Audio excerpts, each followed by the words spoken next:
Maintenant, voyons la prétailleuse. Donc la prétailleuse, on l'a montée sur un DOTS phare. C'est un TVT. Dessus, on va pouvoir, pareil, se fixer directement sur le porte-masse du tracteur. Sur relevage, c'est possible aussi. Là-dessus, on est équipé avec un système de mât avec cinématique Z. Donc, c'est-à-dire que cette cinématique Z, quand j'alimente un vérin, l'autre vérin va alimenter celui-ci. En alimentant un vérin puis l'autre, la prétailleuse va rester toujours perpendiculaire au sol. Ça permet vraiment de replier et de rester un petit peu dans le gabarit du tracteur, mais de sortir et d'aller chercher un peu plus loin au niveau du tracteur. Sur ce montage-là, on peut aussi, donc du coup, depuis la cabine, désactiver un des deux vérins. Ça permet de monter et descendre la tête du dessus, et aussi d'incliner le mât vers la droite et vers la gauche, en fonction, pareil, de ce que vous voulez faire. La tête de la prétailleuse est pendulaire. Donc elle va suivre le mouvement et le palissage du vignoble du client. Là-dessus, sur ce montage-là, elle est montée, c'est assez spécifique le montage qu'on a monté. On a 3 couteaux rapprochés de 48 mm entre chaque couteau. On a ensuite 100 mm entre les couteaux du dessus et du dessous, 48 cm entre les couteaux ici, et le dernier en haut qui fait 100 mm. Donc là, dessus, on va avoir 7 couteaux pour prétailler.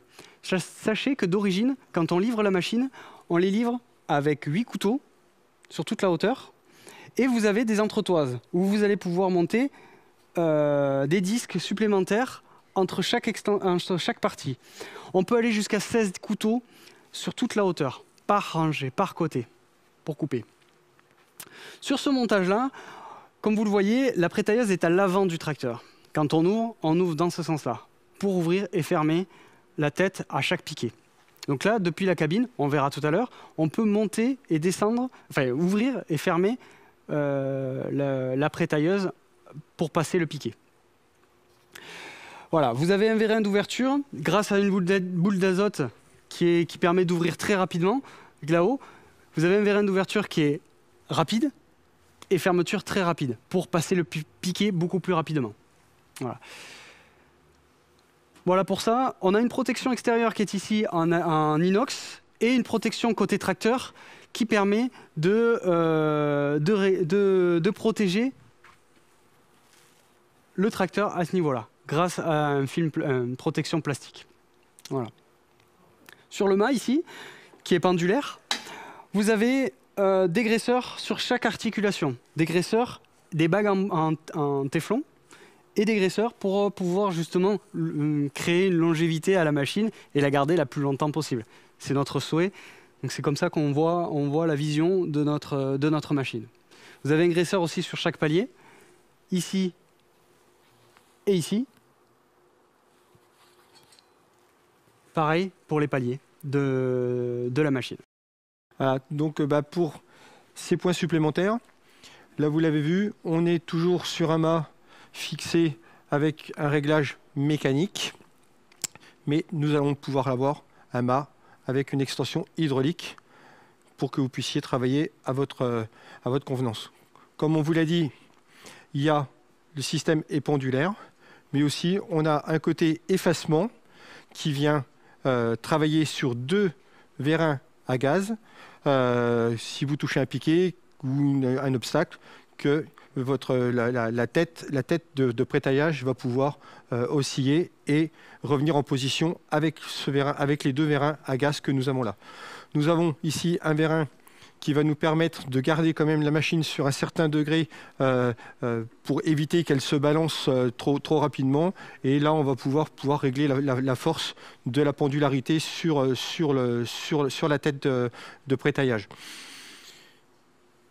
Nous avons une boule d'azote, comme vous a expliqué Guillaume, qui va nous permettre d'avoir une plus grande réactivité sur l'ouverture et sur la fermeture de la tête de prétaillage, ce qui va aussi nous permettre de laisser moins de bois autour du piquet, une plus grosse réactivité, et ce qui veut dire un peu plus de vitesse, parce que plus de confort de travail. Sur les deux têtes, nous avons le vérin ici pour l'ouverture-fermeture alimenté par la boule d'azote. Et ici, nous avons le réglage pour le pincement des disques qui est sur un recroisement que nous avons là de 6 cm, réglage d'usine qui est fait comme ça. Après, à vous, libre choix de pouvoir l'ouvrir ou le fermer grâce au système que nous avons là. Sur le deuxième réglage, au niveau du positionnement du disque, nous avons un intervalle qui peut être réglé entre 10 et 15 mm. Voilà, c'est cet intervalle qu'on a ici entre les deux couteaux. On peut régler l'intervalle ici grâce à notre axe ici qui est modulable avec écrou et contre-écrou que vous présentera Guillaume tout à l'heure. Pour revenir un peu sur le nombre de couteaux que nous allons pouvoir mettre ici, on va avoir des entretoises différentes pour pouvoir insérer un disque tous les 48 mm de chaque côté. On va pouvoir monter jusqu'à 32 couteaux sur la prétailleuse.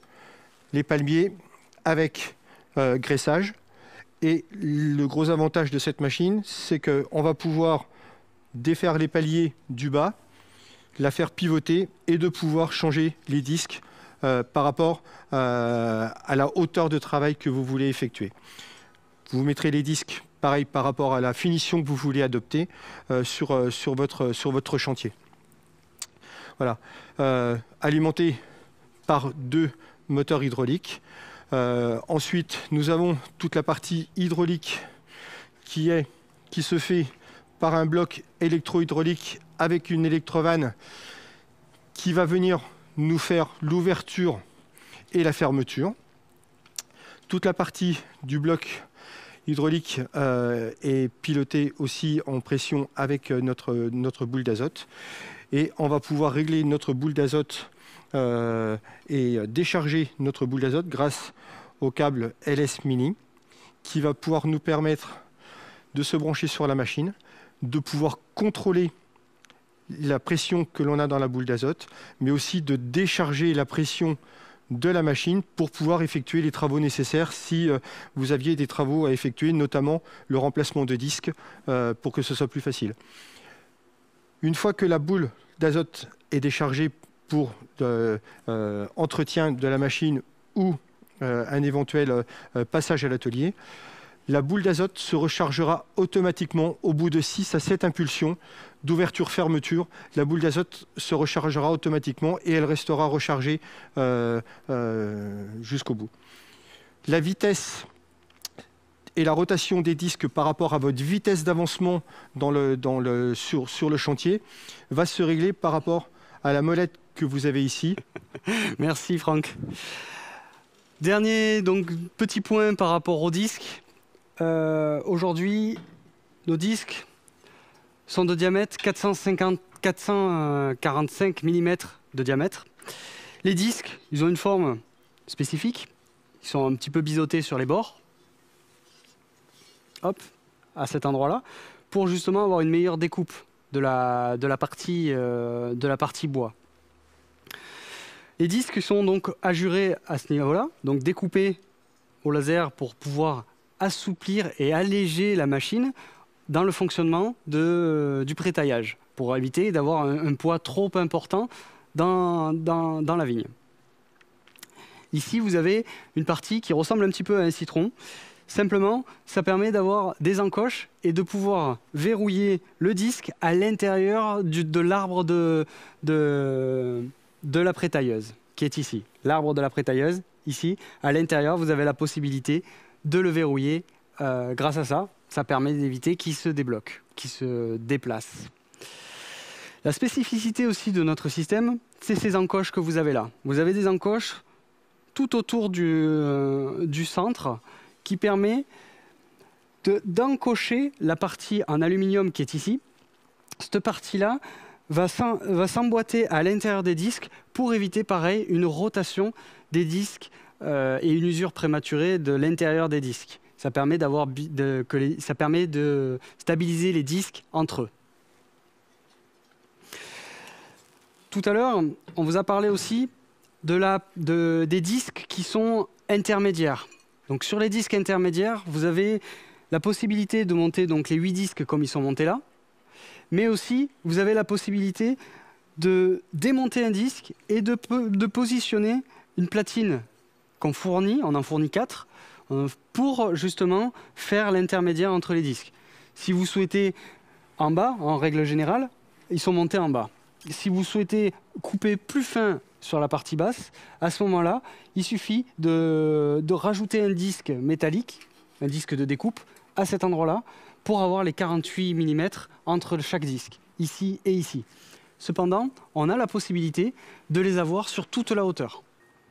Voilà pour ça. On a aussi la possibilité, avec ce système-là, de commander la prétailleuse, donc l'ouverture et la fermeture, depuis le bouton 3 et 4 du tracteur. Donc vous avez un câble qui peut être fourni, et à ce moment-là, avec ce câble-là, je peux ouvrir, avec le bouton 3 et 4 ou X et Y du tracteur, ouverture, fermeture, de chaque des mâts directement ici. À nous pour cette dernière présentation de machine en situation statique. Donc là nous sommes sur un DUTZ dernière génération où notre machine est branchée sur le monolevier pour la direction, la hauteur et l'inclinaison de la machine, et notre joystick à nous pour l'ouverture et fermeture de la machine. Ici, nous avons le contrôle du Cinématique Z pour pouvoir déconnecter le vérin de dévers ou le vérin de la partie haute du mât. Voilà, donc là je vais déverrouiller l'hydraulique. Nous allons mettre les disques en haute. J'ai le monolevier. Le monolevier, une impulsion, on garde le pouce appuyé sur le monolevier, et ce qui va nous permettre de pouvoir travailler sur la cinématique. Vous voyez, en fait,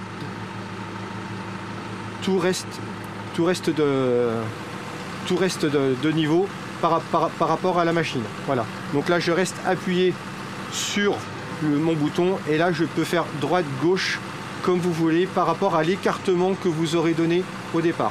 Voilà. Si je veux travailler sur la hauteur, en fait, je reste toujours le pouce appuyé sur mon monolevier, et je monte et je descends et je monte sur mon joystick. Si je veux travailler sur des effets différents, je viens ici couper mon vérin du bas, et donc là en fait je travaille uniquement sur mon dévers. Voilà. Et si je veux travailler uniquement sur le vérin du dessus, voilà, là je vais travailler uniquement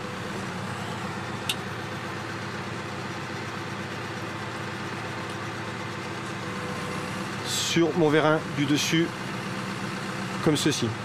Après, à adapter par rapport à vos vignes, par rapport à vos dévers, et que voilà, le Cinématique Z est vraiment fait pour toutes les configurations un peu compliquées, notamment les terrasses, les dévers, sur ce côté-là.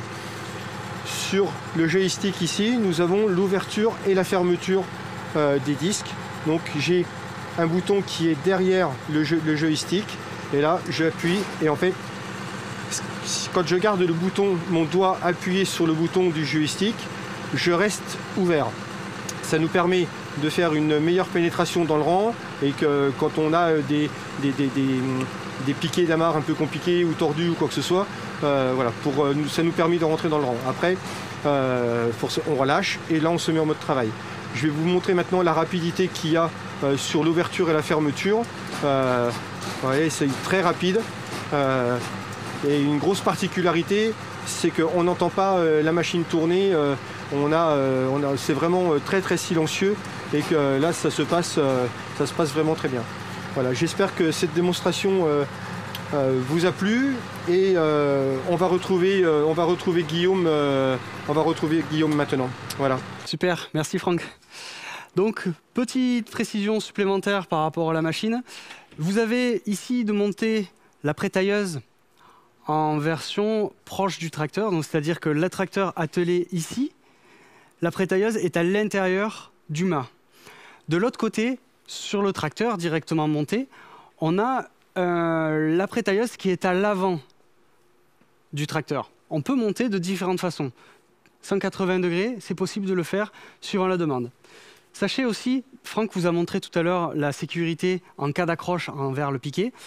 On a la possibilité, si jamais ça vient à accrocher, les disques vont se sécuriser et donc le mât est monté sur 2 vérins à gaz pour sécuriser le système. Donc les 2 vérins vont s'enclencher et la prétailleuse va s'effacer grâce au disque que vous avez là. Voilà.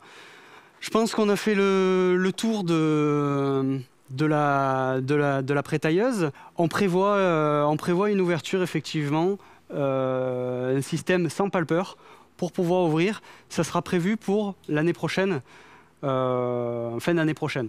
Quelque chose d'important aussi, je m'excuse Guillaume, mais sur ce système d'ouverture automatique que nous allons avoir l'année prochaine, ouais. Nous allons pouvoir l'adapter sur les machines de cette année.